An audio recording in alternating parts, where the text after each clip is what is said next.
예, 안녕하세요. 이제 기본 강좌 부동산 학개론 제 28강 진행하도록 하겠어요. 28강에부터는 투자 분석 기법에 대한 논리가 이제 등장하게 되는데, 말씀드렸듯이 이제 우선 화폐 시장 가치를 고려하지 않는 내용부터 들어가도록 하겠습니다. 346페이지에 보면은 이제 여러분들 어림셈법이라고 있어요.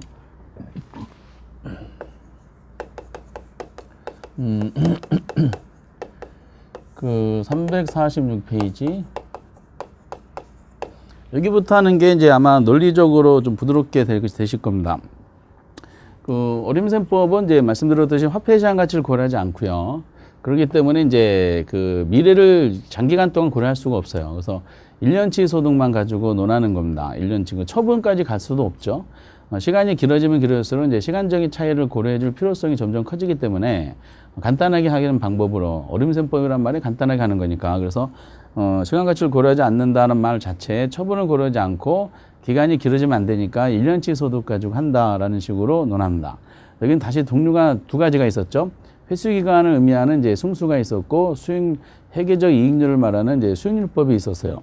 근데 승수에 대한 종류가 오른쪽에 보니까 이제 네 가지가 있어요. 승수가 네 가지면 수익률도 네 가지가 나와야 돼요. 근데 책은 세 가지만 돼 있기 때문에 이거를 이제 책에는 비율분석법에 여기 해당되는 게 들어가 있는데 이걸 끄집어내도록 하겠습니다. 여기서 같이 하셔야 됩니다. 어림셈법상에서는 먼저 여러분 승수를 잡아야 돼요. 승수는 회수기간이라고 다시 말씀드리고, 그 뭐를 회수하느냐? 투자할 때 들어간 돈을 회수해야 돼요. 그래서 취득 당시에 들어갔던 투자액을 그 뭐 가지고 회수하느냐? 장사하면서 번 돈 가지고 회수해야 되잖아요. 그 장사해서 번 돈다는 것은 취득한 부동산이 이제 임대 사업 할 거 아니에요. 그래서 이제 운영 단계 소득 가지고 이제 회수한다라고 보시면 돼. 그래서 그 승수는 이제 소득분의 투자를 통해서 그 몇 배 나는 논리가 나옵니다. 몇 배라는 논리가 나오면 그 몇 배의 수가 회수 기간을 말한다라고 생각하시면 되겠어요. 다만 이제 어떤 소득과 어떤 투자액을 대입하냐에 따라서 이론상으로 몇 개 이제 그 승수가 등장하게 될 텐데, 종류가 네 가지가 나옵니다. 그럼 소득을 가지고 논하면은 소득이 가위순조는 5가지니까 네 가지가 아니라 5가지 나와야 된다는 게 논리적으로 맞는데, 다만 여기도 이제 가능 총소득도 총소득이잖아요. 총소득을 이제 두 가지를 이제 굳이 구별할 필요가 없다 그래가지고 이걸 하나를 묶어가지고 총소득 승수라 그럽니다. 그래서 이제 승수법은 항상 승수가 붙어요. 승수가 붙기 때문에 승수인지 아닌지를 알 수가 있어요.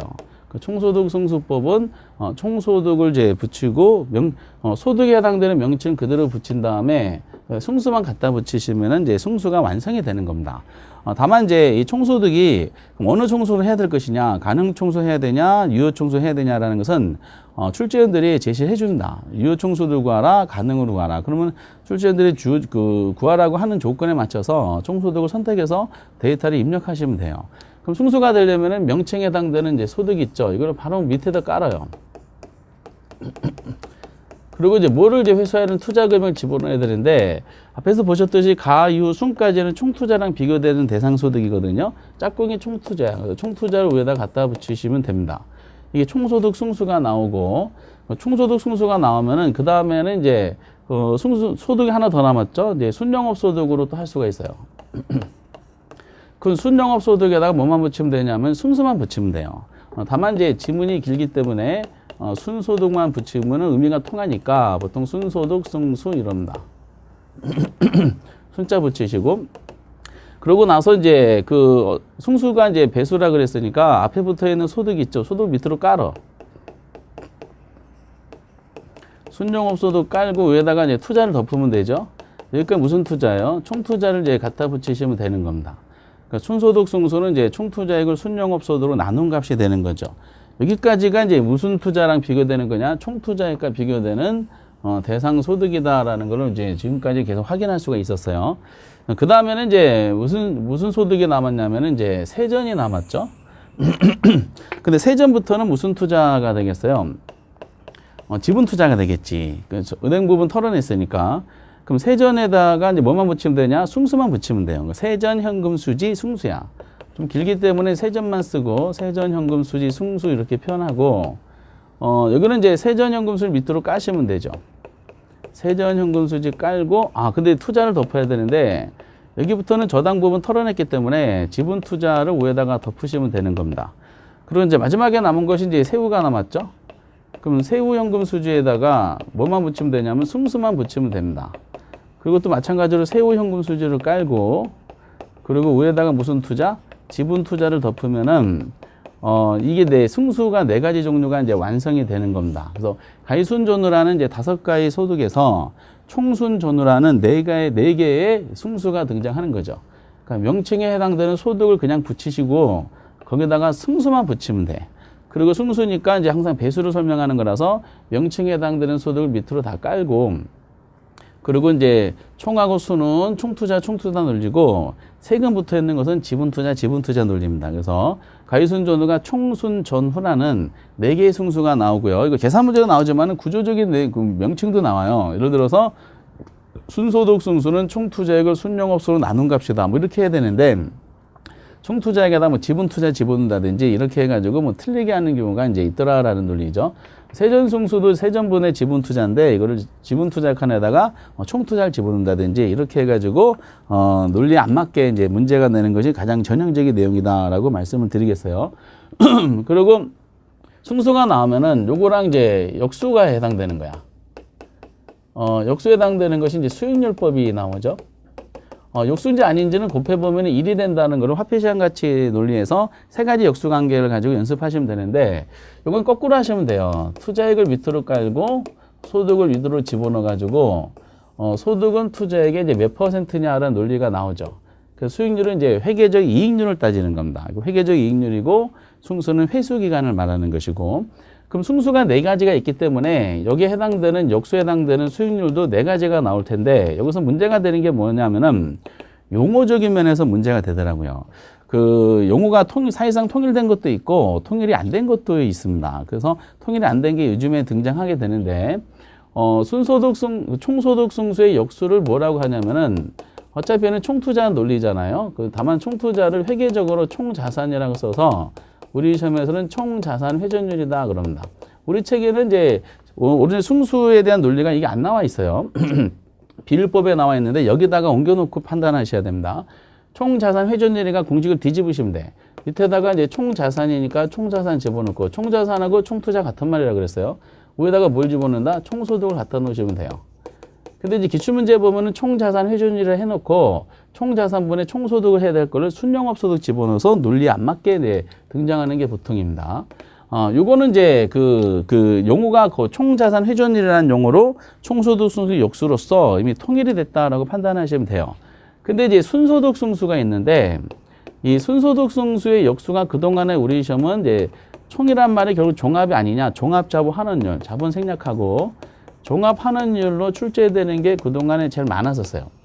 그러니까 뒤집으면 이게 총투자를 갖다 놓고 거꾸로인 거니까 여러분 뒤집으면 뭐가 나온다?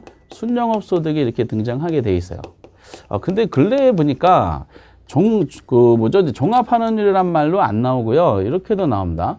얘는 결국 총투자 논리 아니냐. 뒤집은 거니까 총투자 써놓고, 그리고 결국 이것도 수익률법 아니냐. 그래서 총투자 수익률로 출제하는 경우가 있습니다. 빈도가 좀 높아지고 있어요. 그래서 만약에 총투자 수익률로 논하면은 이거는 종합환원율로 이해하시면 되겠어요. 그 다음에 이제 세전승수의 역수를 해야 되는데, 세전승수는 이제 지분투자 논리예요. 그렇기 때문에 종합이란 말 또는 총이란 말을 쓰면 안 돼요. 그래서 지분이란 말을 쓰고, 지분투자 논리니까 어떤 말을 쓸까 하다가 순영업소득이 배당전 소득입니다. 그런데 부채에서 발생은 은행에 대한 배당액이면은 세전은 지분에 대한 배당액이 아니냐. 그래서 대부분 가장 많이 쓰는 말이 지분 배당률이라는 말을 제일 많이 써요. 지분 배당률. 그래서 이건 공식상으로 보면 밑에가 이제 뒤집으면 되는 거니까, 그러니까 승수를 알면 수익률도 알 수가 있어요. 뒤집으면 되는 거니까 깔고 덮고 뒤집기 하면 되는데, 지분 투자분은 보다 세전 현금 수지다라고 판단하시면 됩니다. 근데 이제 이 지분 배당률이란 말을 기본적으로 이제 이게 세전 개념이 아니냐, 그리고 얘도 무슨 법이다? 수익률법이다 해서 세전 수익률로 이제 표현하는 경우도 있을 수가 있습니다. 대부분 지분 배당률로 내기 때문에 뭐 크게 어렵지는 않습니다. 그리고 이제 이 세후승수가 문제가 되는데, 세후승수는 이제 이것도 지분 투자 개념이에요. 그래서 그동안에 우리는 기본적으로 이제 세후승수이기 때문에 세후 집어넣고 얘는 수익률법 아니냐, 그래서 세후 수익률이란 말을 많이 쓰는 것으로 판단이 됩니다. 근데 기출문제에서 세우순위라고 나온 적은 없어요. 그럼 얘는 공식이 뭐죠? 지분투자 깔고 저거 역수관계니까 뒤집으면 돼. 세우순위 뒤집으면은 위에다가 세후 현금 수지를 갖다 붙이시면 됩니다. 근데 우리 시험에서는 이제 세후 수익률이 나오진 않고요. 이거를 뭐로 내냐면은 얘도 지분투자 아니냐. 근데 배당이란 말은 왜 썼으니까 세전수익 역수를 썼으니까 지분투자 써놓고 얘는 이제 무슨 법이다? 수익률법 아니냐. 그래서 지분투자 수익률로 이제 표현하게 됩니다. 그 지분투자 수익률 나오면 세후 수익률로 이해하셔야 돼요. 이거 이제 우리 소음서상에서 이제 좀 문제가 이제 잘못 쓴 책도 있습니다. 그러면 이제 전체적으로 지금 보신 것이 이게 어림셈법상에서의 이제 승수하고 수익률에 대한 논리예요. 총순 전후, 가이순 전후에서 총순 전후라는 4개의 승수를 먼저 잡아 넣으시고요. 승수를 잡으면 수익률도 잡혀. 승수는 말씀드렸듯이 이제 소득분의 투자액이니까 명칭 그대로 밑으로 깔아놓고요. 그 세금 붙어 있는 거 말고는 전부 다 총투자고 나머지 세금 붙은 지분이다. 그 역수에 해당되는 걸로 논리 잡으면 되니까 총승수 역수는 회전율이다. 총회. 순소득 승수 역수는 이제 환원율이다. 순환. 그리고 세전의 역수는 지분 배당률이다. 전지. 세후수익 역수는 세후수익 또는 지분 투자 수익률에서 후후 하시면 돼요. 총회, 순환, 전지, 후후 해가지고 이거를 꼭 잡으셔야 돼. 그 말도 나오고 계산도 나오고 있지만은 어떻게든지 다 맞췄으면 좋겠다라고 이제 부탁드리겠습니다. 그래서 내용적인 면에서 이제 하시면 되겠는데 예를 들어서 이제 348페이지 보면 그 예제가 연습 문제가 나와 있죠. 이거 기출 문제입니다. 기출 문제인데 그 갑은 현금으로 5억 원 투자에 순영업소득 연간 8천만 원, 저당 지불액이 연간 2천만 원, 4천만 원. 저당 지불액이 뭐냐면 부채 서비스액을 저당 지불이라고 그럽니다. 부동산을 8억에 구매했다라고 했어요. 그럼 자본의 수익기간이 얼마냐 물어봤어요. 이 자본의 수익기간이라는 것은 뭐냐면은 이 전체가 회수기간인데 이제 총자본을 이제 앞에 총자가 생략된 거야. 그래서 순소득 승수를 대표적인 자본회수 기간이라 그러고요. 세전승수는 자기 자본회수 기간이야. 그냥 자본하면 총자본 말하니까 자본회수 기간 하면 순소득 승수 말하고 총투자 논리니까 세전승수는 자기 자본회수 기간이다. 그럼 순소득 승수를 구하라고 한 거예요. 그럼 순소득 승수를 구하라고 한 거니까 순 깔고 총투자 덮으면 되죠. 총투자가 지금 얼마짜리 샀어요? 8억짜리 샀죠.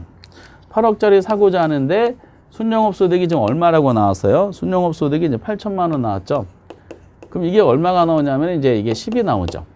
순소득 승수가 10이 딱 나왔어요. 이 말은 이제 투자한 자본을 10년만 회수한다는 뜻이야. 그래서 거기에 10이라는 거 회수기간을 물어봤으니까 10년 이게 정답이고 그럼 종합환원율이 얼마입니까? 그러면 순소득수 역수가 종합환원이니까 역수면 그냥 10%가 바로 나오죠. 그리고 이제 지분 배당률이 얼마입니까? 이걸 물어봤잖아요. 그러면 얘는 지분 배당 지분분의 세전이니까 내 돈 얼마 투자했다 그랬어요? 내 돈 5억 투자했고요. 세전을 구해야 되는데 세전이 지금 이제 순영업소득이 8천 나왔잖아요. 근데 저당 지불액인 부채세액이 4천이니까 8천에서 4천 빼면 세전도 4천이 나오죠.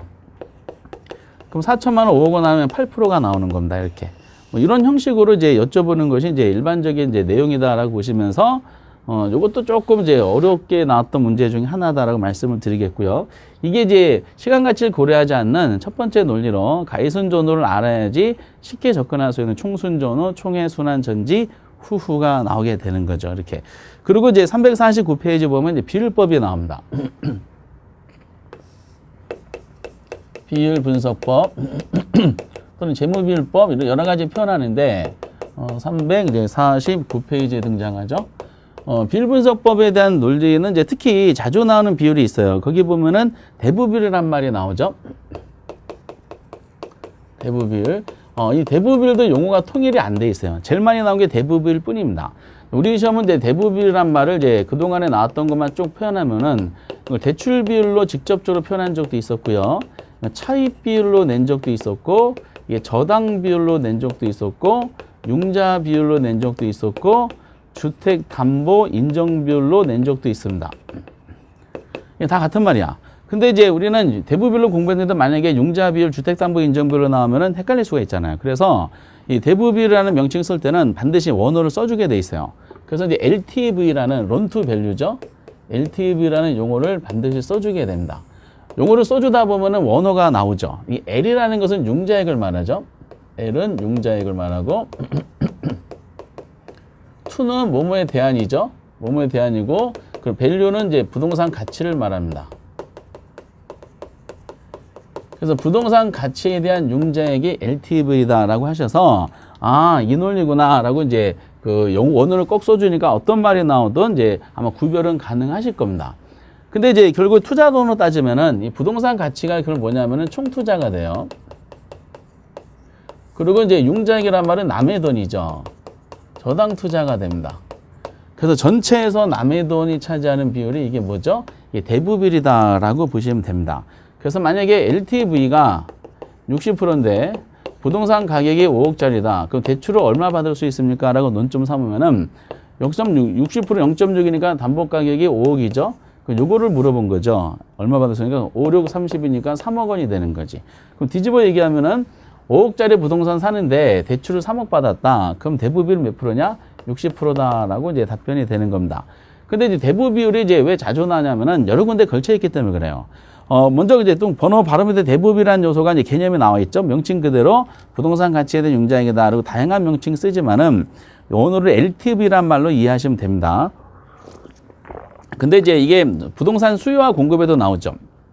예를 들어 대부비율이 높아진다. 그러면 부동산 수요는 증가한다는 말이 동그라미 1번에 나왔어요. 왜 그래요?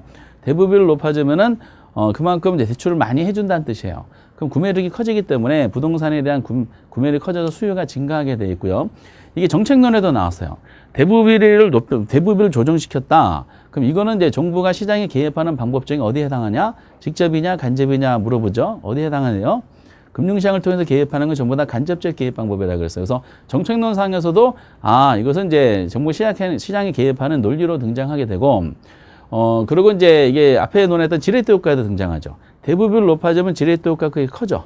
왜 이제 부채비율이 커지기 때문에 그런데 그러다 보니까 동반해서 위험도 커지게 돼 있습니다. 이런 논리가 동그라미 이제 2번에 나와 있고요. 3번도 같은 말이고 나중에 금융론에서도 등장해요.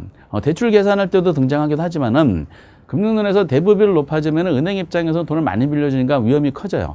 그래서 대출 이자율과 묶어서 나온 적도 있었어요. 대부비율 높아지면 대출 이자율은 상승한다라는 것이 일반적인 모습이다라는 논리죠. 그리고 대부비율이라는 요소가 이제 나중에 감정평가에도 나옵니다. 감정평가에서는 이제 대부비율하고 이제 환원율을 서로 연결시키는 이제 지문들이 등장합니다. 다른 게 일정하다 그러면은 대부비율 높아지면 환원율도 커지게 되는 게 보통입니다. 그래서 여러 군데 걸쳐 있어요. 근데 이제 자체적인 내용이 이제 뭐가 연관되냐면은 밑에 이제 동그라미 4번 보면 대부비율이 높아질수록 부채비율은 증가한다. 급격히는 필요 없고 대부비율이 높아질수록 부채비율은 증가한다. 그래서 대부비율과 부채비율은 비례관계라는 표현이 나와요. 그럼 자연스럽게 요거와 관계되는 부분이 뭐냐면은 부채비율과의 관계를 따지셔야 돼요. 바로 밑에 양가로 2번에 나오죠. 부채비율은 이제 자기 자본분의 타인 자본을 말하죠. 자기 자본은 지분 투자죠. 타인 자본은 저당 투자를 말합니다. 결국 이제 지분은 내 돈이니까 이제 자본분의 저당은 남의 돈이니까 부채. 이렇게 이제 표현해도 이제 부채비율의 논리는 이제 나오게 되는 겁니다. 부채비율은 내 돈분의 남의 돈이라는 거야. 전체에서 남의 돈은 이제 대부비율인데 내 돈분의 남의 돈은 부채비율이다라는 논리입니다. 그러면 대부비율이 높아진다는 것은 대부비율이 어디를 들어가냐면은 부채비율의 여기를 들어가는 거죠. 대부비율 높아지면은 저당비율이 높아지기 때문에 이것도 같이 높아지게 돼 있어요. 근데 꼭 아셔야 될 것은 대부비율이 나오면은 모두 아시는 자기 자본 비율도 아셔야 돼요. 지분이 자기 자본이잖아요. 자기 자본 비율입니다. 자기 자본 비율은 결국 뭐냐면은 총 투자분의 지분 투자가 나오는 거죠. 총 투자분의 지분 투자. 그럼 이제 대부비율하고 부채비율은 이제 비례관계라 그랬어요. 근데 지분비율과 부채비율은 반비례 관계가 되는 거죠. 반대 방향 움직여요. 지분비율은 어디 들어간다? 밑에 여기 들어가기 때문에 그렇습니다. 그래서 대부비율 높아지면은 부채비율 높아지고 지분비율이 커지면 아래가 커지기 때문에 부채비율은 낮아지게 돼 있습니다. 그래서 만약에 이런 논리죠. 그 내용상으로 이제 봤을 때 부동산 가격이 이제 10억짜리인데 내 돈, 지분 투자를 예를 들어서 뭐 6억을 했다. 4억을 했다. 저당 투자를 만약에 이제 뭐 6억을 했겠죠. 그러면 여기서 논점이 이제 그러면 부채비율은 얼마냐? 아니, 대부비율은 얼마냐라는 거야. 대부분 전체에서 남의 돈이니까 10억에서 남의 돈이 6억이잖아. 그럼 대부비율은 10억분의 6억이니까 대부비율은 60%가 될 것이고, 그럼 지분비율은 얼마냐? 전체에서 내 돈이 차지하는 것이 지분비율이니까 지분비율은 40%가 되는 거죠. 그럼 부채의 비율은 얼마겠어요? 남의 돈을 내 돈으로 나눈 거니까 남의 돈 6억을 내 돈 4억으로 나누면은 몇 프로다? 150%가 나오게 됩니다. 여기서 이제 등장하는 사고방식이 밑에 나오는 것처럼 이 대부비율과 부채비율의 관계를 명확하게 이해하는 게 되게 중요합니다. 이거 내용은 28회 때 나오고 27회 때 나왔는데 예를 들어서 이제 대부비율 만약에 20%다라는 자료가 주어져요. 그럼 부채비율은 과연 몇 %가 될까라는 논리가 이제 잡아야 된다는 뜻이죠. 그럼 대부비율이 이제 20%란 말은 전체에서 남의 돈이 20%니까 부채비율 간의 관계를 물어봤잖아요. 그럼 부채비율 구성요소가 여기다가 20%를 잡는 거야. 남의 돈이 20이야. 그럼 남의 돈이 20이면 내 돈은 얼마겠어요? 내 돈은 80%가 되는 거예요. 그래서 남의 돈이 22분은 내 돈은 80% 아니냐? 그럼 바로 이제 대부비율하고 지분비율을 더하면 100%가 되는 게 기본 원리이기 때문에 대부비율이 80%가 나오는 순간에 내 돈 비율은 80%다. 그럼 바로 이제 나머지 80% 내 돈으로 대부비율 주어진 걸 나누면은 0.25가 나오기 때문에는 25%다라는 식으로 등장하게 돼 있어요. 대부비율 만약에 50%다. 그러면은 남의 돈이 50이라는 뜻이잖아요. 그 내 돈은 얼마야? 내 돈도 50이지. 그럼 남의 돈 50으로 내 돈 50 나누면 1이니까 그럼 부채비율 몇 프로다? 부채비율이 되는 그 100%가 나오는 거죠. 대부비율이 60%다. 그럼 부채비율은 몇 프로냐? 그 대부비율이 60%면 내 돈은 몇 %겠어? 내 돈은 40 아니겠어요? 더하면 100%가 나오는 게 기본 원리니까 그럼 1.5가 나오니까 150%가 되겠죠? 대부비율이 만약에 80%다. 80% 작년에 나왔던 거죠. 그럼 부채비율은 당연히 몇 프로다? 대부가 80이야. 그럼 나는 몇 프로야? 나는 20이야. 그럼 부채비율은 내 돈 가지고 남의 돈 나눈 거니까 80, 20 나누면 4니까 이거는 400%다. 이렇게 나오게 되는 겁니다. 대부비율이 90%다. 라고 해보는 거야. 90%면은 그럼 이제 팁이 생기잖아요. 대부분 90%다? 그럼 내 돈은 몇 프로야? 내 돈은 10%야. 그럼 10으로 바로 나누면 돼. 그럼 9니까 900%가 나오는 거지, 이렇게. 그 대부비율이 만약에 100%다? 그럼 내 몫은 없잖아요. 그럼 내 몫은 없기 때문에 이건 무한대로 이렇게 표시하게 돼 있어요. 그러면은 대부비율이 20, 50, 60, 80, 90, 100으로 증가되면 증가될수록 부채비율도 25, 100, 150, 400, 900 무한대로 점점 커지잖아요. 그래서 대부비율과 부채비율은 지금 비례관계라는 게 확인이 되고요. 그리고 이거는 노란색은 지분비율이잖아요. 지분비율은 작아질수록 부채비율은 커지죠. 그다음에 지분비율하고 부채비율은 반비례 관계구나라고 확인이 되는 거죠. 주의사항은 뭐냐면은 대부비율이 100%가 초과할 수가 있을까? 초과할 수가 있어요. 대부비율은 100%가 초과하게 되면은 그때는 그 부채비율은 그냥 관행상 계속 무한대로 표시하게 돼요. 대부비율이 100% 초과하는 경우가 뭐냐면은 이 부동산 가치가 융자에게도 미치지 못한 만큼 폭락하는 경우죠. 10억짜리 부동산 샀는데 대출 5억을 꼈어. 근데 매입한 부동산이 대출은 그냥 5억이 그대로 되어 있는데 예를 들어서 부동산 가치가 10억짜리가 만약 2억으로 폭락했다. 그러면 250%라는 대부비율이 나옵니다. 그러면 이제 국가적 위기 사태에 빠지게 돼 있습니다. 어쨌든 관행상으로 대부분 100%를 초과할 수 있더라. 그래서 밑에 이제 예제가 표로 잘 돼 있지만은 대부비율 나오면은 지분비율이 나오고요. 그리고 대부비율 나오면 동시에 그래서 부채비율도 나오는 겁니다. 그래서 대부비율, 부채비율, 지분비율은 한 세트예요, 세트. 잘 묶어가지고 어떻게든지 나왔을 때 당하지 마시고 꼭 풀었으면 좋겠어요. 이거는 이제 그렇게 난이도가 높은 내용은 아니기 때문에 그렇습니다. 요거와 더불어서 아주 많이 나오는 이제 비율이 있는데 그게 이제 부채 감당률입니다. 부채 감당률. 이게 원래 원어는 부채 감당률이 이게 이제 뎁 서비스 커버리지 레이트 이렇게 돼 있어요. 그러다 보니까 이제 이 부채라는 단어는 부채 서비스액을 말하는 거야. 부채 서비스의 감당 능력을 측정하는 겁니다. 근데 부채 서비스의 감당률을 해야 되는데 너무 길어가지고 관행적으로 부채 감당률 이렇게 돼요. 그럼 부채 요거를 감당하는 능력이 크면 클수록 좋은 거잖아. 크면 그 좋다는 것은 그만큼 이제 비용 밑으로 깔아야 돼. 그럼 부채 서비스의 명칭에 해당되는 부채 서비스액을 밑으로 까셔야 되는 거예요. 그럼 요거를 뭐가 감당하겠어요? 그럼 이것도 가이순전으로 넘어오는 거야. 가이순전으로 넘어오면은 이제 이게 부채 서비스 요거를 감당하는 걸 물어보는 거니까 이걸 감당하는 뭐가 감당해? 바로 위에 있는 순영업소들이 감당하는 거지. 그래서 이제 부채 서비스가 순영업 사이에 짝대기 짝 그면은 부채 감당률이 나옵니다. 우선 기본적인 지문은 두 가지가 등장해 될 거예요. 그 부채 감당률에 대해서는 우선 동그라미 1번 개념이 있죠. 뭐가 부채 감당률이란 뭐가 순영업소득이 뭐를 부채 서비스액을 감당할 수 있는 능력이 있는가를 측정하는 비율이다 이렇게 논하는 거지. 그리고 두 번째 내용은 의사결정이야. 얘는 나누기니까 항상 의사결정은 1 가지고 판단하는 거죠. 그러면 긍정적이 되려면 1보다 커야 돼, 작아야 돼? 당연히 1보다 커야 되지. 왜? 소득이 위로 가 있고 비용이 밑으로 가 있으니까 크면 클수록 이제 소득이 더 커진다는 뜻이기 때문에 이 부채 감당률은 크면 클수록 좋은 거야. 그런 면을 봤을 때 1을 기준으로 1보다 커야지 긍정적입니다. 근데 이걸 어떻게 표현한다? 부채 감당률이 1보다 크다는 것은 결과적으로 뭐가? 순영업 소득이 뭐를? 부채 서비스액을 감당하고도 남는다 이렇게 표현하는 거죠. 이게 만약에 1보다 작다 그러면은 순위 서비스를 감당하기에도 부족하다 이렇게 이제 표현하게 되는 거다라고 이해해 주시기 바랍니다. 이게 부채 감당률이야. 그래서 만약에 그래서 시험 지문이 부채 감당률이 1이면 세전현금 수지는 0이 된다. 요거는 이제 맞을까 틀릴까? 부채 감당률이 1이래. 그럼 세전 수지는 0이 된대. 요거는 5가 되겠어요. 왜? 순영업 소득이 만약에 10억이다. 그럼 서비스액이 10억이다. 그럼 감당률이 2에 나와.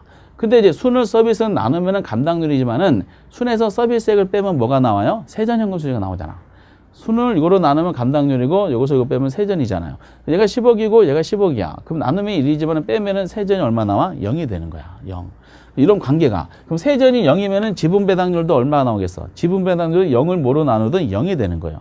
그렇죠? 그래서 부채 감당률이 1이라는 것은 이 순영업 소득이 은행돈만 감당할 수 있는 거죠.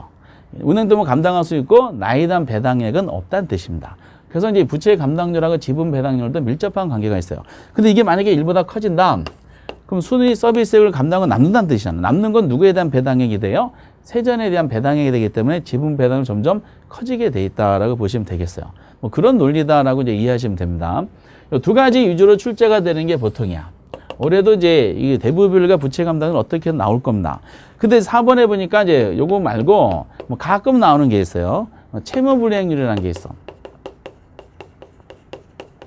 채무불이행률.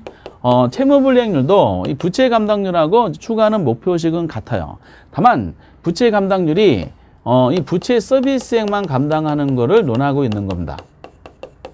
부채 서비스액. 근데 다만 채무불이행률은 조금 더 확장한 거다라고 이해하시면 되겠어요. 채무불이행률은 이제 우리가 이제 가유순전후라는 내용이 나오고 여기 비용이 공실, 경비, 은행돈, 소득세 네 가지가 있지만은 현실적으로 사업하다 보면 제일 많이 지출되는 비용 부분이 뭐냐면은 두 가지가 있어요. 공실은 미리 사전에 공제하는 것이고 소득세는 뭐 과표가 잡혀야지 계산되는 것이니까 장사하다 보면 경비 부분하고 서비스 두 가지가 이제 특히 중요한 요소가 되는 겁니다.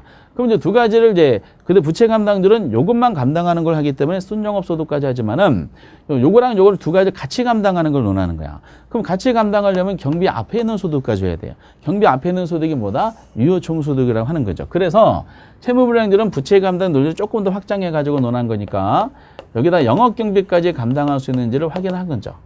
영업경비까지 감당하려다 보니까 경비 앞에 있는 소득이 뭐 가지고 해야 돼요? 유효총소득 가지고 해야 됩니다. 그래서 채무불이행률은 유효총소득이 영업경비와 부채 서비스액을 감당할 수 있는 능력을 측정하는 비율이다라고 설명하게 되어 있고요. 요거를 이제 의사결정 기준은 1 가지고 판단합니다. 왜? 나누기니까. 얘는 1보다 커야지 긍정적이야, 1보다 작아야지 긍정적이야. 당연히 채무불이행률이라 했기 때문에 클수록 안 좋은 거죠. 클수록 당연히 안 좋아요. 그러다 보니까 비용이 위로 가 있고 소득이 밑으로 가 있기 때문에 얘는 1보다 작은 값이 나와야지 긍정적입니다. 그래서 똑같은 논리로 채무불이행률이 1보다 작다는 것은 뭐가? 유효총소득이 경비하고 서비스를 감당하고도 남는다 이렇게 표현하는 겁니다. 그런 식으로 이제 채무불이행률까지 사실상 하시면은 거의 이제 95% 이상의 비율이 다 해결이 되는 거예요. 이렇게 현실적인 내용이죠. 근데 밑에 총자산 회전율은 안 보셔도 돼요. 총자산 회전율은 아까 전에 여기서 말씀드렸던 내용이니까 이게 왜 여기 들어가는지 잘 모르겠고요. 그리고 영업경비 비율이라는 게 있어요. 영업경비 비율은 요거죠, 요거. 영업경비를 감당할 수 있는 논리니까 영업경비 비율이에요. 그럼 영업경비가 유효로 가고 밑에가 총소득이 나야 되는데 총소득은 유효로 할 수도 있고 가능으로 할 수도 있어요. 그렇기 때문에 그것은 기본적으로 이제 원칙은 경비 바로 있는 게 유효총소득이니까 유효총소득하는 게 원칙이에요. 그런데 출제원이 가끔가다 가능으로 하라라고 할 수도 있기 때문에 경비를 이제 그냥 소득으로 나눈 거다. 그래서 영업경비 비율을 이렇게 참고만 하시기 바랍니다.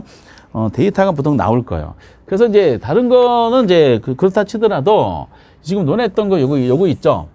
시간 가치를 고려하지 않는 어림셈법상에서의 총순전후. 그 순유가 관련돼서 총의 순환 전지 후후 요거하고 그리고 이제 비율 분석법상에서 대부채, 배부 비율, 부채 감당률, 채무 불이행률 세 가지 정도는 반드시 알아두셔야 돼요. 그 다만 이제 대부 비율을 논하려면 당연히 모두 같이 끌고 다녀야 돼요. 부채 비율하고 지분 비율을 같이 끌고 다닌다는 논리는 대부 비율의 이제 그 시험 문제 나오는 구조상 아주 중요한 요소가 된다라고 말씀을 드리겠어요. 이 부분이 여기까지가 이제 시간 가치를 고려하지 않는 방법이고요. 그럼 시간 가치를 고려하는 방법이 있겠지. 당연히 시간 가치를 고려하는 방법이 우리 책에 이제 앞으로 돌아가시면 돼요. 거기 내용상으로 보면 이거는 너무 깊숙하게 할 필요는 없고 결과만 보시면 되는데 페이지 338페이지 보면 말씀드렸던 할인 현금 수지 분석법이라는 게 등장합니다. 할인 현금 수지 분석법 이렇게 이제 단어가 나오죠. 할인 현금 수지 분석법 이제 338페이지에 등장합니다. 책 순서를 조금 더 바꿔서 했어요. 그러면은 거기 할인 현금 수지 분석법은 아까도 논했던 것처럼 그 화폐 시장 가치를 고려하는 방법이라 그랬어요. 그래서 거기 이제 세 번째 줄은 화폐 시장 가치를 고려한다는 장점이 있더라 해놓고 세 가지가 있어요. 순영가, 말씀 수익성 지수, 그리고 내부 순율법이 있다라고 설명이 돼 있어요. 아까 종류를 말씀드렸던 전체적인 내용들입니다. 근데 이제 여러분들 공부하실 것은 이제 거기 보시다시피 두 번째 줄에 할인연금 수지 분석법이란 보유가 예상되는 이제 현금 유입과 현금 지출을 현재 가치로 할인하여 이거를 비교하는 투자 여부를 판단하는 기법이다라고 설명이 돼요. 그거를 꼭 알아도 줄쳐 놓으셔야 돼요. 다시 할인연금 수지 분석법의 첫 번째 끄트머리부터 예상되는 현금 유입과 유출의 현재 가치 할인하고 비교한 후 투자 여부를 판단하는 방법이다. 그럼 이 문구상에서 방금 줄치시는 문구상에서 제일 중요한 단어가 무슨 단어냐? 현재 가치라는 뜻입니다. 현재 가치. 이 할인이라는 것은 현재 가치를 말하는 거야. 현재 가치. 그래서 이제 이건 현재 가치. 그래서 만약에 할인연금 수지 분석법에 대한 개념 정의를 했는데 현재 가치란 말이 안 들어가서 뭐 언급하는 것은 무조건 틀린 지문입니다. 그런데 이제 현재 가치인데 이게 이제 어떤 논리냐면 이런 화폐 시장 가치를 고려하고 취득, 운영, 처분을 다 고려하는 거야. 근데 이제 현금이 이제 언제 이거는 수입을 말하고요. 이건 지출을 말하는 거죠. 근데 수입은 언제 발생해요? 장래 발생해. 장래. 취득하고 운영 처분이라 그랬잖아. 취득, 운영, 처분이니까 취득 단계가 현재니까 취득에 돈을 지출하고 운영과 처분은 취득 다음 시점이니까 다음 장래야. 장래에 최근 그런 말이 안 돼 있지만 할인연금 수지 분석법이라는 것은 왜 그러냐면은 장래야. 장래에 산출할 걸로 기대되는 요 말이 생략되어 있어요. 기대되는 현금 수입의 현재 가치와 그리고 현금 지출은 언제 지출해? 지출은 취득할 때 지출하잖아. 그러면 장래 사실 기대된 현금 수입의 현재 가치와 초기 투자한 돈 있죠? 현금 지출의 현재 가치. 요 두 개죠, 두 개. 요거하고 요거를 어느 시점으로 미래 금액이 현재 나간 돈이니까 요 두 가지 금은 언제 시점으로? 현재 시점으로 판단하는 거야. 그래서 장래 현금 수입의 현재 가치와 현금 지출의 현재 가치를 서로 두 가지를 서로 비교, 분석하여 투자 여부를 판단하는 방법, 이런 거야.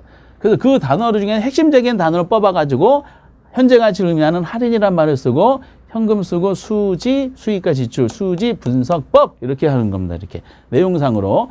그러다 보니까 얘는 화폐 시장 고려하면서 취득, 운영, 처분이라는 투자 단계 모든 현금 흐름을 다 고려하는 거야. 그래서 이거를 할인 현금 흐름 분석법이다라고 표현하는 경우도 있어요. 다만 이 두 가지를 어떤 식으로 비교 분석하느냐에 따라서 방법이 세 가지가 나와. 세 가지 방법인데 그 중에 특히 중요한 것이 순영가법입니다. 첫 번째 논리가 그래서 순영가법이 등장해요.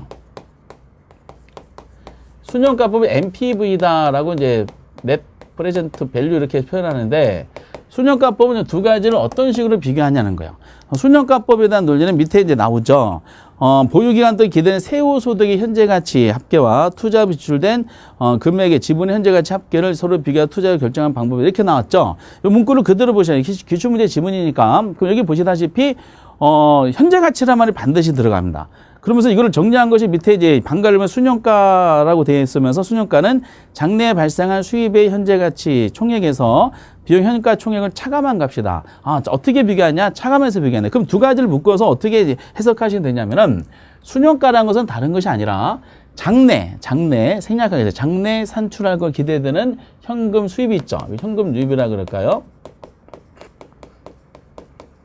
현금 유입의 현가.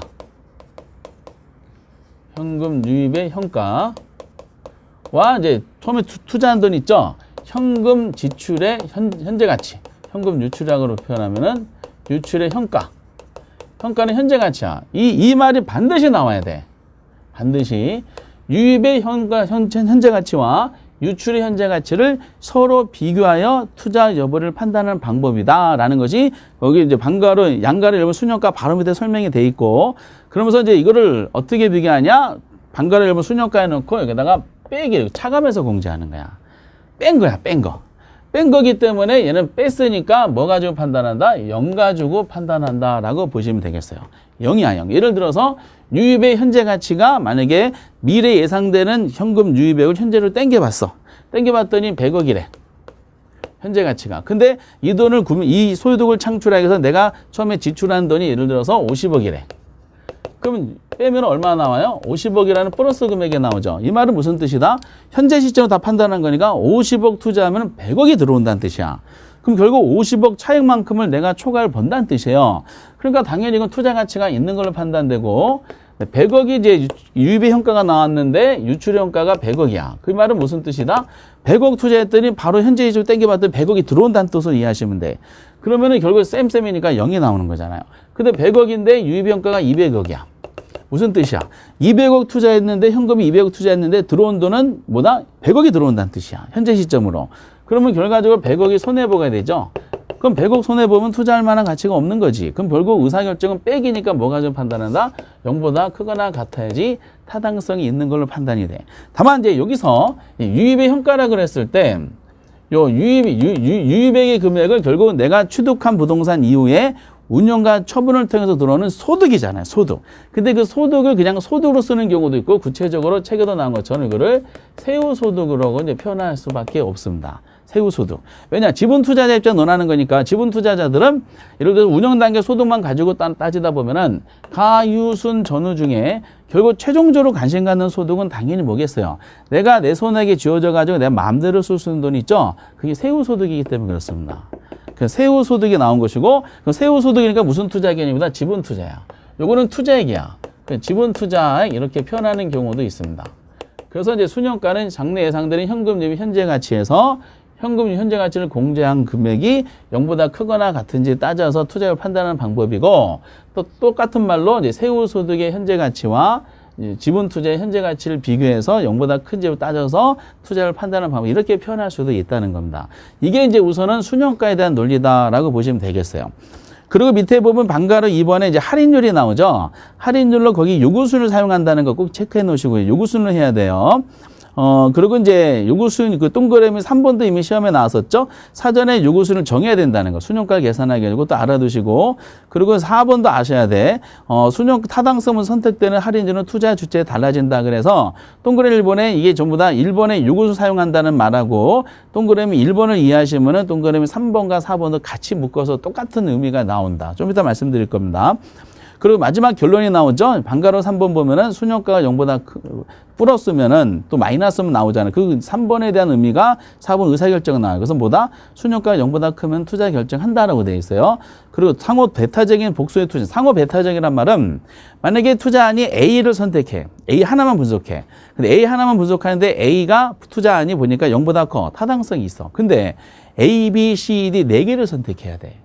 4개를 선택하는데 그중에 하나만 선택해야 돼. 근데 보니까 A, B, C, D가 전부 다 0보다 커. 그럼 따로따로 다 0보다 크니까 타당성이 있는 거야.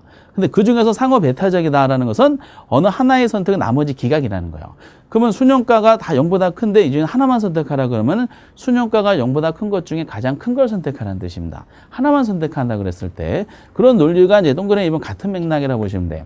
그래서 이렇게 이제 해놓고 그 다음에 보면 수익성 지수가 나와. 수익성 지수랑 순현가랑 같이 해야 됩니다. 그러면 이제 수익성 지수는 논리가 이제 뭐냐 봤더니 수익성 지수. 보통 이거를 이제 PI다라고 이제 표현하게 됩니다. 수년가는 이 백이기 때문에 이 금액으로 환산이 돼요. 금액으로 환산되다 보니까 보통 수년가의 결과가 많이 논하는 것이 뭐냐면은 투자자들이 많이 분석하는 이유가 수년가는 금액으로 환산되다 보니까 수년가의 결과물이 이 사업원을 투자하면 이 사업을 통해 내 재산이 얼마 정도 증대가 되겠구나라는 것을 금액적으로 환산할 수가 있어요. 즉 아까 수년가가 100억이 나왔다. 이 사업을 통해 우리 회사 재산이 100억이 증식이 되는구나로 판단이 되는 거야. 이렇게. 그러다 보니까 수년가의 결과는 뭐를 판단하는 걸 하냐면 부의 극대화. 부의 극대화를 확인하기 위해서는 수년가법을 한다. 부란 말은 웰스, 그러니까 재산을 말한다라고 보시면 되겠어요. 부의 극대화를 기준으로 판단하면 수년가 항상 우수해. 근데 투자자들은 이런 것도 있어요. 내 재산이 얼마큼 늘어나냐도 관심이 있지만은 이 투자안이 내가 이만큼 투자하면 몇 배 남기는 장사냐는 걸 알고 싶어. 몇 배 남기는 장사냐. 그게 뭐죠? 그게 수익성 지수를 통해서 확인돼요. 단 몇 배 남기는 장사할 때는 빼가지고 확인이 안 되고요. 이거 나누셔야 돼. 똑같아. 현금 유입의 현재 가치를 비교하는 건 항상 동일해. 동일한데 얘는 나누기를 하는 거야. 나누기야. 그래서 거기 수익성 지수 보면은 첫 번째 줄을 반드시 이제 체크하셔야 되는데 투자 이론에 대한 현금 유입 크기를 투자 기업 표준화 투자 평가하는 기법이다. 그래서 고려하지 못한다 말이 이제 언급이 되어 있는데 이 말이 좀 어렵게 돼 있어요. 그래서 밑에 공식 자체를 아시면 돼. 공식 자체 해석하기를 보다 현금 유입의 현재 가치를 뭘로? 현금 현재 가치로 나눈 값이야. 그래서 위에 세 줄은 안 보셔도 돼. 안 보셔도 되고 그냥 현금 유입의 현재 가치를 유입의 현재 가치로 유입의 현재 가치 현금 유출 현재 가치로 나눈 값이다라고 아셔야 됩니다. 그러니까 요 논리죠. 유입의 현재 가치를 유출의 현재 가치로 나눈 값이다. 그러면은 얘는 의사결정이 뭐가 되냐? 만약에 유입의 현재 가치가 100억이야. 유출의 현재 가치가 얼마냐? 50억이야. 나누면 얼마 나와? 2가 나오잖아요. 100억이 50억 나누면. 그럼 결국 이 말은 무슨 뜻이다? 이 사업은 내가 투자한 돈의 2배 남기는 장사라는 뜻이야. 2배. 그런데 이제 100억인데 유입원가도 유출원가도 100억이야. 나누면 얼마 나와? 나누면 1이 나와. 이건 또이또이라는 뜻이야. 손익분기점 또이또이. 그리고 이제 100억인데 이게 만약에 200억이야. 그럼 100억, 200억으로 나오면 얼마 나와요? 0.5가 나오죠. 그러니까 2분의. 그러니까 이거는 반토막 장사라는 거예요. 200억 투자했는데 100억이 나온다고 보면은 100억, 200억 나누면 2분의 1이잖아요. 투자한 돈이 반토막 되더라라는 거야.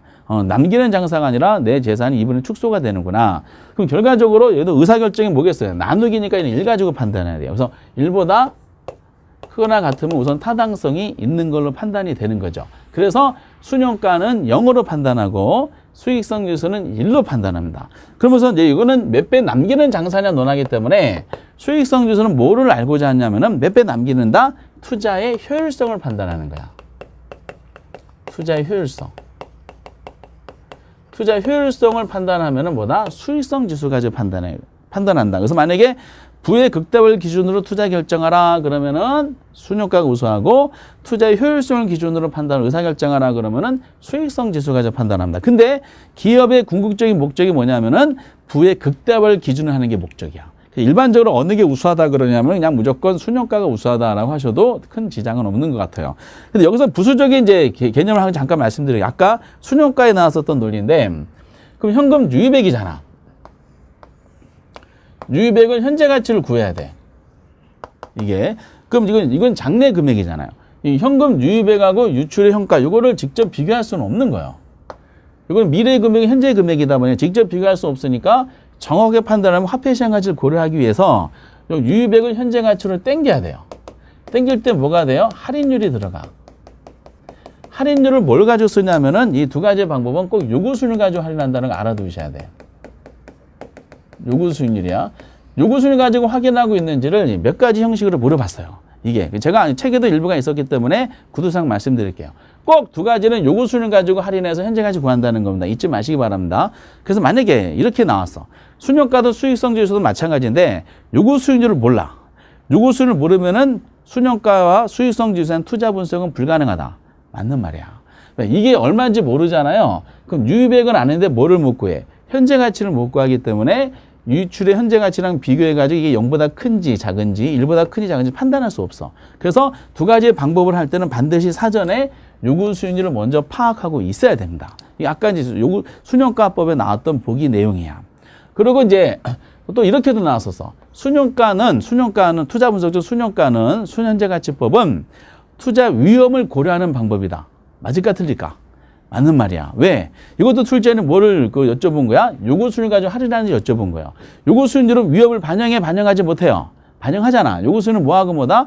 무위험률과 위험 할증률을 더해서 구한 거잖아요. 그래서 위험을 반영한 거기 때문에 순영가하고 수익성 지수는 투자 위험을 반영한 투자 분석 기법이다. 맞는 말이야. 이렇게. 그리고 또 하나, 그것도 책이 있었어요.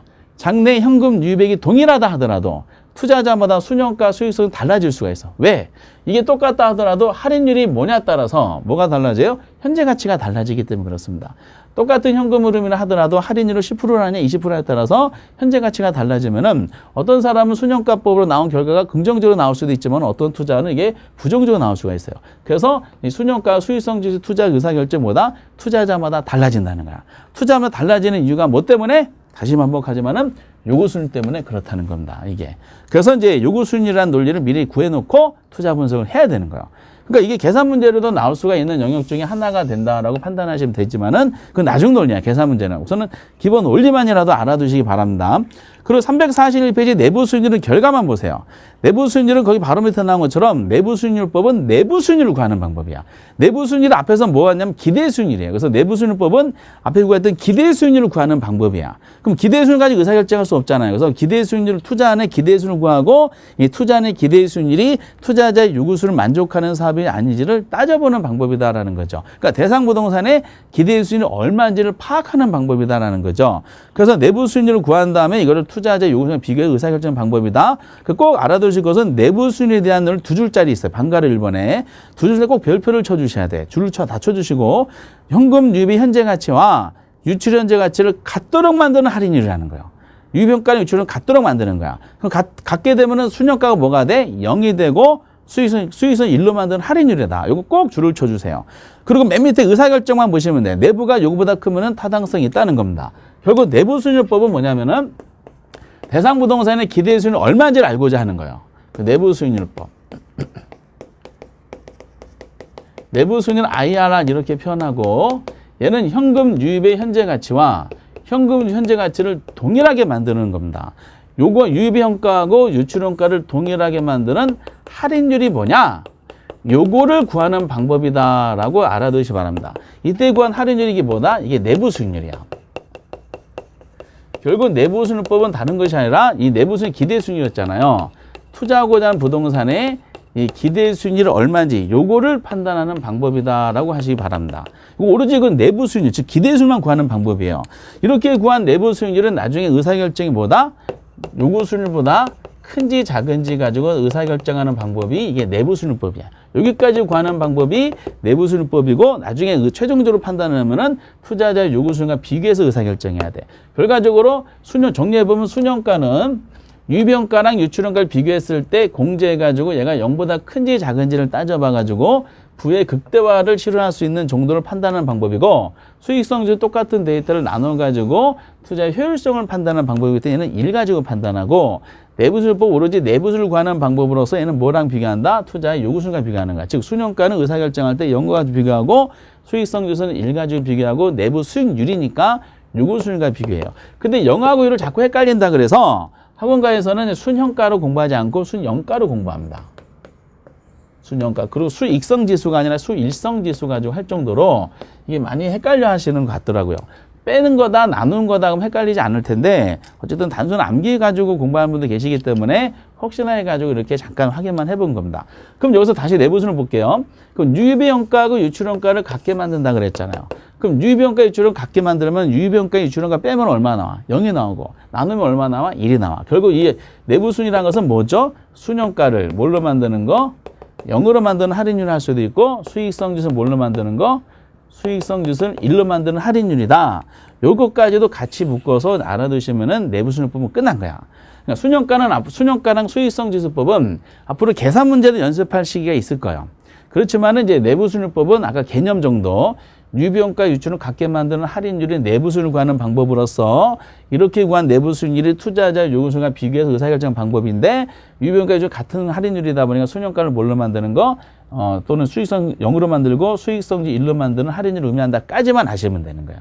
더 이상 다른 거는 하실 필요는 없어요. 이렇게 뭐 계산 구조는 이제 난이도에 따라서 이제 패스할 거, 풀 거를 이제 나중에 선택하시면 되기 때문에 우선은 요 정도까지 하셔서 341페이지 맨 밑에 의사결정까지 하셔가지고 내용을 전체적으로 판단하면 되고 342페이지까지 비교하는 것까지 굳이 하지 마세요. 거기까지 뭐 안 나오는 거 아니야. 근데 거기까지 굳이 하실 필요는 없다라고 이제 말씀을 드리겠습니다. 이렇게 등등등. 그리고 이제 조금 더 이게 계산 구조로 이제 내용을 언급하고 싶은데 지금 단계에서는 이제 전체적인 것으로서 이런 원리구나라는 정도만 아시면 될 것 같아요. 이렇게. 이건 더 심한 것은 말씀드렸듯이 계산 문제를 풀으면서 문제풀이 하면서 하나씩 의미를 좀 더 다지는 경우가 있는데 그렇게까지 하기로는 현장에서 너무 시간적인 부담이 생겨요. 그래서 지금 이제 논했던 것이 뭐냐면은 전체적으로 이제 투자 분석 기법을 이제 계략적을 봤었어요. 제일 중요한 게 뭐냐면 가이순전후야. 현금 흐름을 알아야지 자연스럽게 어림셈법에 대한 논리하고 비일분석법에 대한 논리가 특히 대부채 세 가지 논리가 잡히는 거예요. 이 모든 공식은 전부 다 가이순전후에서 다 도출한 거다라고 말씀드리고 그리고 이제 시간 가치를 고려하는 이 순수내 있죠. 순수내 세 가지는 뺐냐 나누느냐 이퀄로 만드느냐 의사결정 0, 1 요구순위과 비교한다는 식으로 해가지고 여기 이제 이 정도만 우선 알아두시기 바랍니다. 그래서 이 칠판 하나가 아무리 안 나와도 최소 4문제 이상 짜려요. 4문제. 그래서 참 포기하기도 아까운 부분이기 때문에 정확하게 잘 정리해 주십사라고 부탁을 드리겠습니다. 너무너무 중요한 내용이다라는 거죠. 여기까지 하시면은 전체적으로 이제 투자 분석에 대해서 계략적인 걸 많이 봤어요. 그럼 투자로 그지까지 했던 걸 보면은 제일 먼저 부동산 투자의 장점을 논했었어요. 특히 지렛대 효과를 많이 다뤘고 소득과 자본이득하고 절세 효과는 여 안에서 이제 언급을 했어요. 그리고 특히 이제 기본적으로 나오는 위험과 수익과의 관계에 있었어요. 그래서 위험과 수익과의 관계에서는 정리해보면 위험이라는 것은 위험의 개념, 그 위험의 종류 있죠. 사금법 요인, 그리고 위험 관리 방법. 책하고 좀 다르게 설명해 드렸고, 그리고 이게 나오면 수익률이 나와야 돼. 수익률은 기대 수익률과 요구 수익률을 가지고 의사결정하죠. 기대 수익률은 계산 문제로 나오고 요구 수익률은 구성 요소, 위험률하고 위험 할증률을 더해서 구한 것이 뭐다? 요구 수익률을 그 내용들이 언급하고, 세 번째는 이제 뭐냐면은 포트폴리오.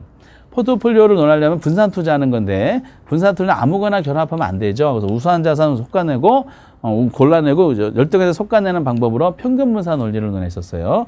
그 상대적으로 논한 변이계수도까지 논했었고 그리고 평균 그 포트폴리오는 그래서 분산 투자다. 분산 투자 목적은 이제 모든 위험을 제거해 가지고 또 감소시켜서 위험 제거 또는 감소시키는 목적인데 모든 위험이 제거되는 건 아니죠. 무슨 위험을 제거하는 거다? 비체계적 위험이 타겟팅이다. 비체계점 제거시켜야 돼. 왜? 비체계점은 내가 감소해봤자 보상도 못 받는 불필요한 위험이기 때문에.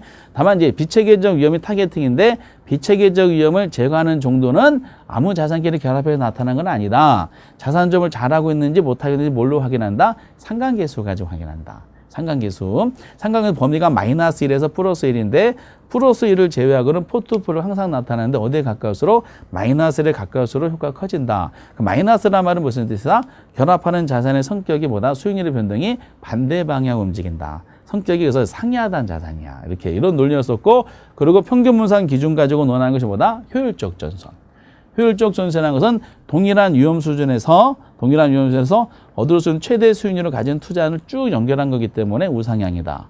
우상향이란 말은 주어진 위험에서 더 이상 수익을 얻을 수 없기 때문에 더 많은 수익을 얻으려면 더 많은 걸 감수해야 된다. 그럼 효율적 전선상의 상품 중에 어느 거를 선택하느냐는 효율적 전선상의 상품들은 어느 게 우수한지 알 수 없기 때문에 판단할 수 없기 때문에 어느 거를 선택하느냐는 투자자들의 위험에 대한 태도에 달라진다. 투자자 위험의 태도가 뭐다? 이게 무차별곡선. 그럼 투자자 위험의 태도를 나타내는 무차별곡선과 평균 분산 기준에 도출된 효율적 전선 간의 접점이 뭐죠? 이게 최적 포트폴리오다라는 논리였었고 네 번째는 화폐 시장 가치 있었죠. 화폐 시장 가치는 이제 현재 가치가 3개 있었어요. 일시불 현가, 연금 현가, 저당 상수. 그리고 미래 가치 3개 있었죠. 일시불 대가, 연금 대가, 감추행길수. 얘네들은 역수 관계, 일시불 역수, 나머지 안에서 2개 역수. 그리고 하나씩 개념 정의하고 계산 문제 잘 맞춰 주셔야 되고요. 그리고 이제 그 다음에 논한 것이 이제 현금 흐름에 대한 이 논리죠. 이렇게. 그래서 이게 전체적으로 다 이게 세트로 완성이 되는 것입니다. 투자론은 그래서 책에 나온 거 이런 의미구나라는 것은 아는 것 같은데 막상 문제를 접하면 굉장히 어려울 수 있기 때문에 투자론은 가장 먼저 해야 될 일은 계산 문제, 이제 기출 문제를 많이 풀어보셔야 돼. 그럼 보통 기출 문제집에 대한 논리가 10년치가 있기 때문에 기본적으로 7문제씩 나온다 하더라도 10년치 풀면 70문제 정도 풀어요. 70문제 정도 푸시는 과정 중에 기출문제에 해당되는 8문제짜리가 안 나오겠어요? 다 해당되는 거 다 나온다. 기출문제집에 나오는 투자론을 잘 정리해 주셔가지고 내 걸로 하시면은 방향이 잡혀요. 그럼 여기까지가 이제 투자론인데, 투자론은 그래서 전체적으로 보면 누구 입장이냐면은 부동산을 취득하고 운용하고 처분하는 의사결정 주체가 지분 투자자야. 지분 투자 입장 논했지만은 이제 그 다음에는 이제 누구죠? 지분 투자가 이제 부동산이 가격이 세기 때문에 본인 힘 가지고 하기 힘들어요. 그래서 남의 돈을 더 받을 수밖에 없는데, 남의 돈을 받았다? 그게 뭐다? 은행이야, 은행. 저당 투자 입장 논하는 파트가 있어요. 저당 투자 입장 논하는 파트 지원해줬죠? 그게 뭐냐면은 금융론이 됩니다. 그래서 금융론하고 투자론은 세트예요. 쓰는 용어도 똑같고요. 원리도 이제 비슷하게 돼요. 다만 지분 입장이냐 저당 입장에 좀 차이가 있을 뿐입니다. 그래서 쓰는 용어는 동일하게 쓰기 때문에 금융론에 대해서 우리가 어떤 의미를 가지는지 그걸 다시 한번 큰 주제로 다시 들어가도록 하겠어요. 이건 다음 시간에 다음 강좌에서 한번 진행해 보도록 하겠습니다. 그래서 28강인가요? 이제 이 투자 분석을 통해서 전체적인 거를 이제 잡았으니까 꼭 정리해 주십사 하고, 다음 시간에 29강을 통해서 이제 그 부동산 금융론을 찾아뵙도록 하겠습니다. 여러분들 대단히 수고하셨습니다. 감사합니다.